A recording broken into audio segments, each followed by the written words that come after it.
आज देवीकोटा के विषय में हम चर्चा करेंगे, लेकिन उससे पहले गुरु पेमा संभव के विषय में कुछ जानकारी ले लेते हैं।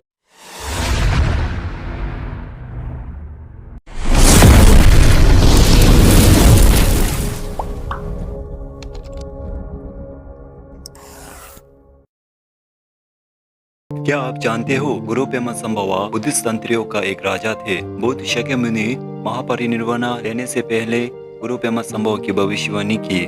मेरे महापरिनिर्वाण के 8 साल बाद पेमा संभवा नाम का एक उल्लेखनीय प्राणी कमल के केंद्र में प्रकट होगा और वास्तविक प्रकृति की अंतिम स्थिति से संबंधित उच्चतम शिक्षा को प्रकट करेगा, जिसे सभी सत्ताओं को बहुत लाभ होगा। बुद्ध शाक्यमुनि ने कहा कि पेमा संभव स्वयं से वे अधिक प्रबुद्ध होंगे। बेशक बुद्ध शाक्यमुनि पूरी तरह से प्रबुद्ध थे और कोई उच्च भोग नहीं है, लेकिन बुद्ध की अभिव्यक्ति के तरीके से हम गुरु पेमा संभव के महत्व को समझना शुरू कर सकते हैं। कुछ खाते मानते हैं कि गुरु रिम्पोचे बुद्ध शाक्यमुनि का प्रत्याशपूर्ण जन्म है। बुद्ध शाक्यमुनि ने यह भी कहा कि पेमा संभव बुद्ध अमिताभ और अवलोकितेश्वर का एक अवतार होगा और उन्हें 3 बार के सभी बुद्धों के अवतार के रूप में संदर्भित किया गया। बुद्ध शाक्यमुनि के भविष्यवाणी अचूक सत्य है और ये शुरू होता है उत्तर और पश्चिम के बीच उडियाना की भूमि में शुद्ध झील के बीच कमलपुर के केंद्र में जन्म हुआ और इसे हम गुरु पेमा संभवा और गुरु पेमा जुंगनी के नाम से जाना जाते हैं। पेमा का अर्थ है कमाल, जुंगनी का अर्थ है जन्म हुआ, यानी कमल से जन्म होना। और गुरु पेमा संभव ने कई दुष्ट पापी शैतानों को वंश में करके धर्म के रास्ते पे ले आया और उसे मार्गदर्शन दी।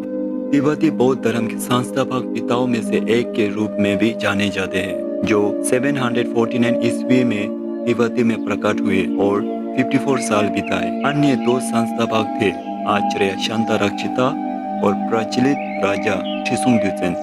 इन तीनों को तिब्बती के लोग खेलोक छेसुम के नाम से जाना जाते हैं।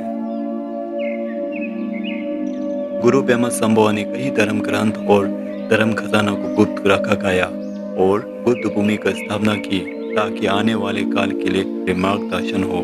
गुरु पेमा संभव की गुप्त भूमि। वैसे तो गुरु पेमा संभव की अनगिनत गुप्त भूमि है, सर्वशक्ति श्रेष्ठ गुप्त भूमि जो स्वयं वज्र वाराही और डाकिनियों से हमेशा निवास रहता है। हम उसे देवीकोटा के नाम से जाना जाते हैं और यह स्थित है पेमाक्वेत पे। देवीकोटा पर्वत डाकिनी और मात अंतर देवताओं का स्पर्श प्रकाश क्षेत्र है जो उद्याना में धूमताला से अभिव्यक्त है।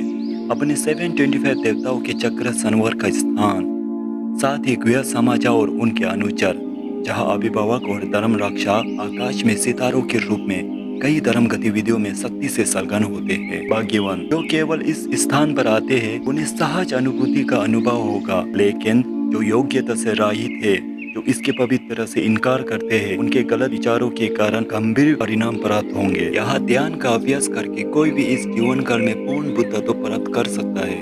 मृत्यु के बाद यो पर्दो अवस्था में पहुंचने पर पूर्ण ज्ञान के अनंत शरीर संभोकाया को प्राप्त कर सकता है। पर्दो का अर्थ है जन्म और मृत्यु के मध्यम काल को पर्दो कहते हैं। शिकारी और कसाई जैसे प्राणी जिन्होंने अपने जीवन काल के दौरान बड़ी पाप किए हो लेकिन अफसोस को जन्म दिया है, पछतावा होकर इस पवित्र स्थान में शुद्धिकरण शुरू कर दिया हो, वे मृत्यु के बाद एक निर्मल जैसे वंश में पूर्ण जन्म लेंगे। जो कोई भी देवीकोटा पर्वत के एक पूर्ण परिक्रमा करता है उसके लिए सभी निचले पूर्ण जन्म के द्वार बंद हो जाएंगे। साष्टांग प्रणाम, दीपदान, कामकांड आदि करने से यो जो पुण्य उत्पन्न होता है वो वही पुण्य है जो किसी दूसरे स्थान में अरबों पर इन पुण्य कार्यों को करने से प्राप्त होता है। इस सांसारिक शुद्ध क्षेत्र में 1 महीने के अभ्यास का फल एक सामान्य स्थान में अभ्यास के 1 वर्ष के बराबर है। इस पवित्र स्थान की एक बाहरी परिक्रमा से 10 लाख सिद्धियां प्राप्त होंगी, जबकि एक दिन में 13 परिक्रमाएं करने से व्यक्ति पुण्य और गैर पुण्य के भेदभाव पर सीधे परलौकिक अवस्था में पहुंच जाएगा। अभी मैंने जो भी कहा वह सब अचूक सत्य है। यो गुरु पेमा संभव का वर्त है।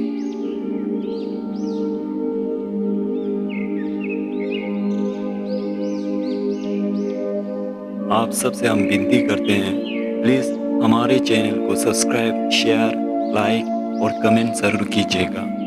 अगर हमसे कुछ भी भूल हो जाते हो, अगर हमसे कहने पे कुछ गलत हो जाते तो हमें क्षमा कर दीजिएगा। और प्लीज़ आपसे हम निवेदन करता हूँ कि सब्सक्राइब करना बिल्कुल ना भूलिएगा।